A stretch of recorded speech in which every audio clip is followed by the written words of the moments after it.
Joseph's throwing into the well. Genesis chapter 37. One day Jacob was looking for Yoosuph. He wanted to send her somewhere on some special errand. He said, "Your brothers have been gone for a long time. I am worried about them. Go look for them and see if there are many of them." Yoosuph walked towards where his brothers had gone. Anyone he met on the way would ask him about them. Finally he found them. He was still far enough for his brothers to see him coming. They recognized him immediately by the clothes given to him by his father. A brother called out and said, "Look! He is coming, the dreamer."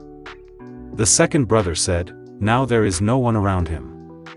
Now is the chance, why not kill him? Then you will see its strangeness." What happens to strange dreams? Reuben, Jacob's eldest son, tried to stop them. He said, "We should not kill him. Let's throw him into that blind well. There. He himself will learn a lesson." Yoosuph had approached them. Now was not the time to talk and plan. He eagerly moved towards them. He did not even suspect any danger. Two of the tallest brothers caught him. Another quickly took off her beautiful dress. Then, as Reuben had advised them, they threw him into the well. It was impossible to climb up the steep and slippery sides of that well and get out.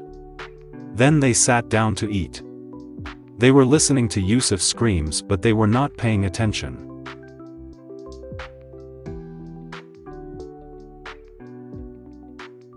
On the way to Egypt. Genesis chapter 37.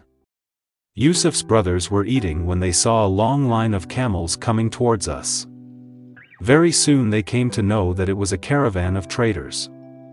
Their camels were loaded with spices. They were going to Egypt to sell their goods. Judah suggested, "Why not sell Joseph to those merchants? This strategy is better than killing him." Everyone liked this proposal except Reuben, who was not with them at that time. Some money will also come to hand. All the work was done quickly. A few brothers started trading with the merchants, and other brothers brought him out of the well so that the merchants would take good care of him before paying the price. He looked healthy and strong despite being covered in mud. He could fetch a good price in the slave market. The merchant offered to give me silver coins for it. The deal was done and the merchants moved on, taking Yoosuph with them. After a while, Reuben also came. He was planning to secretly take Yoosuph out of the well and bring him home. When he saw the well empty, he was shocked. He did not understand anything. He began to think that the brothers had killed him. But they gave Reuben all the freedom and he could also show what was received. Now it was to decide what and how to go and tell the father.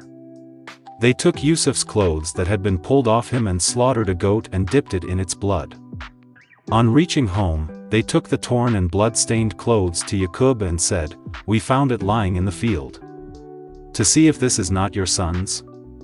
When Jacob saw the blood-stained clothes, he recognized that it was Yoosup's and cried out in sadness, "Where does this belong to my son Yoosuph?